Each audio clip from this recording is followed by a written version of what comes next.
সামাজিক যোগাযোগ মাধ্যমে ছড়িয়ে পড়া একটি পোস্ট ও ভয়েস নোট ঘিরে নতুন করে আলোচনায় এসেছেন বলিউড অভিনেতা আমির খান। সেখানে লরেন্স বিশনয় গ্যাংয়ের নামে তাকে গুরুতর হুমকি দেওয়া হয়েছে। তবে এখন পর্যন্ত ওই পোস্ট বা ভয়েস নোটের সত্যতা নিশ্চিত হয়নি। বিষয়টি গুরুত্ব দিয়ে তদন্ত শুরু করেছে মুম্বাই পুলিশ। ভাইরাল হওয়া পোস্টে নিজেদের লরেন্স বিশনয় গোষ্ঠীর সদস্য বলে দাবি করা আরজু বিশনয় ও টাইসন বিশনয় নামের দুই ব্যক্তির নাম রয়েছে। সেখানে অভিযোগ করা হয়েছে আমির খান নাকি লাভ জিহাদকে উৎসাহ দিচ্ছেন। সেই অভিযোগের জেরেই অভিনেতাকে এর পরিণতি ভোগ করতে হবে বলেও হুমকি দেওয়া হয়েছে। পোস্টটি প্রকাশের পরই সামাজিক যোগাযোগ মাধ্যমে বিষয়টি নিয়ে ব্যাপক আলোচনা শুরু হয়।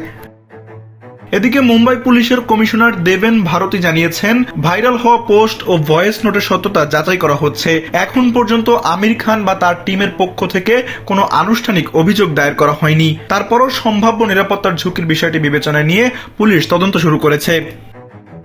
তবে এই মুহূর্তে হুমকির দাবিগুলোর সত্যতা নিশ্চিত হয়নি, তাই তদন্ত শেষ হওয়ার আগে এ বিষয়ে কোনো চূড়ান্ত সিদ্ধান্তে পৌঁছানোর সুযোগ নেই। পুলিশ বলছে, সব দিক খতিয়ে দেখেই প্রয়োজনীয় ব্যবস্থা নেওয়া হবে।